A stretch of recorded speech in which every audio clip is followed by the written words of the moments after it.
Assalamualaikum warahmatullahi wabarakatuh. Perkenalkan, nama saya Ita Indriani dengan NPM 2510101 dari kelas O, Prodi Ilmu Hukum Fakultas Hukum Universitas Islam Riau. Baiklah, maksud saya membuat video ini untuk memenuhi tugas mata kuliah Pendidikan Pancasila dengan dosen pengampu Dr. Selvi Harfiah Santri SHMH dengan materi Pancasila dalam konteks ketatanegaraan Republik Indonesia. Langsung saja, topik yang akan kita bahas pada video kali ini yang pertama yaitu pengertian Pancasila dalam konteks ketatanegaraan, yang kedua hubungan Undang-Undang Dasar dengan Pancasila, yang ketiga yaitu rumusan Pancasila dalam setiap perubahan sistem ketatanegaraan Republik Indonesia, yang keempat sistem ketatanegaraan Republik Indonesia berdasarkan Pancasila, yang kelima Undang-Undang Dasar 1945, dan yang terakhir yaitu struktur ketatanegaraan Republik Indonesia berdasarkan Undang-Undang Dasar 1945. Masuk pada materi yang pertama yaitu pengertian Pancasila dalam konteks ketatanegaraan. Pancasila sebagai pandangan hidup sering disebut sebagai pandangan dunia, pandangan hidup, pegangan hidup, dan petunjuk hidup. Dalam hal ini, Pancasila dipergunakan sebagai petunjuk hidup sehari-hari. Dengan kata lain, Pancasila sebagai petunjuk arah bagi semua kegiatan dalam aktivitas hidup dan kehidupan. Pancasila sebagai pandangan hidup, pegangan hidup, pedoman hidup, dan petunjuk hidup berarti bahwa semua tingkah laku dan tindak tanduk serta perbuatan setiap manusia Indonesia harus dijiwai dan merupakan pancaran dari sila-sila Pancasila. Konteks ketatanegaraan Republik Indonesia. Pancasila merupakan suatu asas kerohanian yang disebut sebagai dasar filsafat negara. Dalam kedudukan ini, Pancasila merupakan sumber nilai dari sumber norma dalam setiap aspek penyelenggaraan negara dan sumber tertib hukum. Negara Indonesia adalah negara demokrasi berdasarkan atas hukum, maka segala aspek pelaksanaan dan penyelenggaraannya diatur melalui peraturan perundang-undangan. Pancasila dalam konteks ketatanegaraan Republik Indonesia adalah pembagian kekuasaan lembaga-lembaga tinggi negara, hak dan kewajiban, keadilan sosial, dan lainnya diatur dalam Undang-Undang Dasar Negara Republik Indonesia. Masuk pada teori yang kedua yaitu hubungan Undang-Undang Dasar dengan Pancasila. Yang pertama, Pancasila itu sama dengan pondasi dan undang-undang sebagai elemen-elemennya. Yang kedua, hubungannya sangat erat. Pancasila sebagai roh untuk melahirkan Undang-Undang 1945 sebagai jasadnya. Dan yang terakhir yaitu Pancasila menguraikan cita-cita bangsa dan Undang-Undang Dasar menguraikan tujuan bangsa. Materi yang selanjutnya yaitu rumusan Pancasila dalam setiap perubahan sistem ketatanegaraan Republik Indonesia.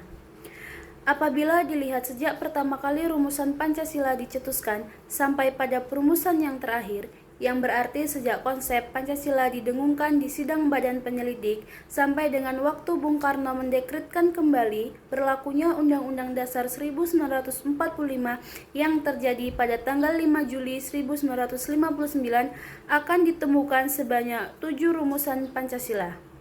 Perubahan perumusan Pancasila juga dilatar belakangi oleh perubahan sistem ketatanegaraan Republik Indonesia.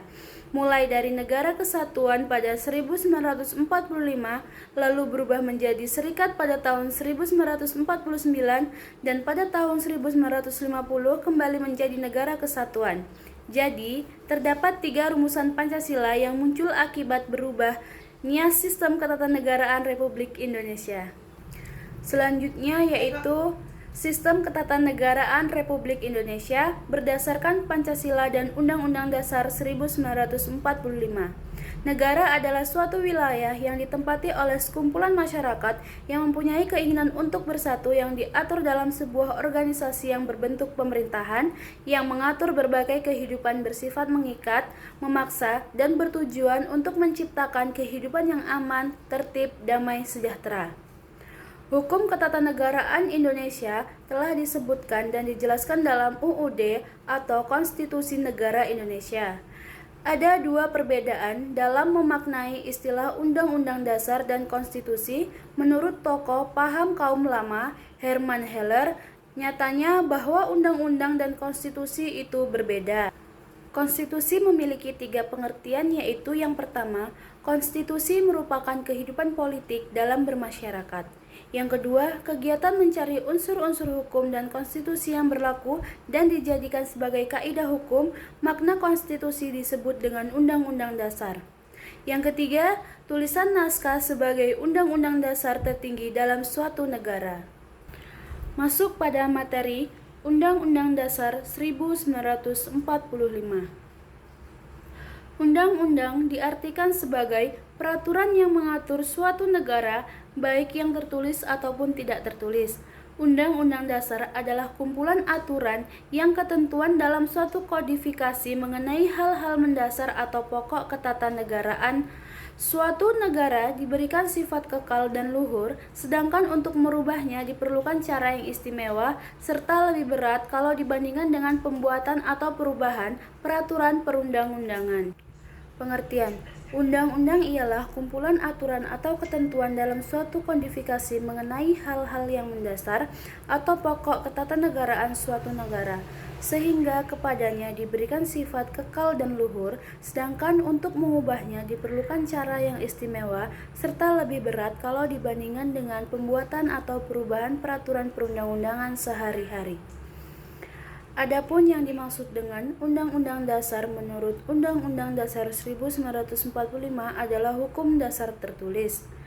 Maka sebagai hukum undang-undang itu mengikat baik bagi pemerintah setiap lembaga negara dan lembaga masyarakat, serta mengikat bagi setiap warga negara Indonesia dimanapun ia berada, maupun bagi setiap penduduk yang ada di wilayah negara Republik Indonesia. Undang-Undang 1945 adalah suatu hukum dasar tertulis atau konstitusi negara yang menjadi dasar dan sumber peraturan-peraturan lain atau perundangan lain yang berlaku di wilayah NKRI. Undang-Undang 1945 merupakan suatu naskah yang meliputi 1. Pembukaan, 2. Ditetapkannya oleh PPKI pada tanggal 18 Agustus 1945. Yang ketiga, diundangkan dalam Berita RI tahun 2 nomor 7 tanggal 15 Februari 1946. Materi yang terakhir yaitu struktur ketatanegaraan Republik Indonesia berdasarkan Undang-Undang Dasar 1945. Sistem pemerintahan negara menurut Undang-Undang Dasar setelah diamandemen. Sebelum adanya amandemen terhadap Undang-Undang Dasar 1945 dikenal dengan 7 kunci pokok sistem pemerintahan negara. Namun, 7 kunci pokok tersebut mengalami suatu perubahan. A. Penyelenggaraan pemerintahan negara tertinggi di bawah majelis. Yang B. Sistem konstitusional. Yang C. Presiden tidak bertanggung jawab kepada Dewan Perwakilan Rakyat. D. Menteri negara ialah pembantu presiden dan menteri negara tidak. Yang E. Kekuasaan kepala negara tidak terbatas. F. Kekuasaan pemerintahan negara. G. Pemerintahan daerah. Selanjutnya yaitu struktur lembaga negara sesudah amandemen Undang-Undang Dasar 1945 yang dapat dilihat dalam gambar berikut. Cukup sekian video penjelasan saya tentang Pancasila dalam konteks ketatanegaraan Republik Indonesia. Jadi, kesimpulannya adalah sistem ketatanegaraan Republik Indonesia berlandaskan Pancasila sebagai dasar filosofi dan Undang-Undang Dasar 1945 sebagai hukum dasar tertulis yang mengatur pembagian kekuasaan antar lembaga negara, eksekutif, legislatif, dan yudikatif setelah amandemen. Sekian video ini saya akhiri. Assalamualaikum warahmatullahi wabarakatuh.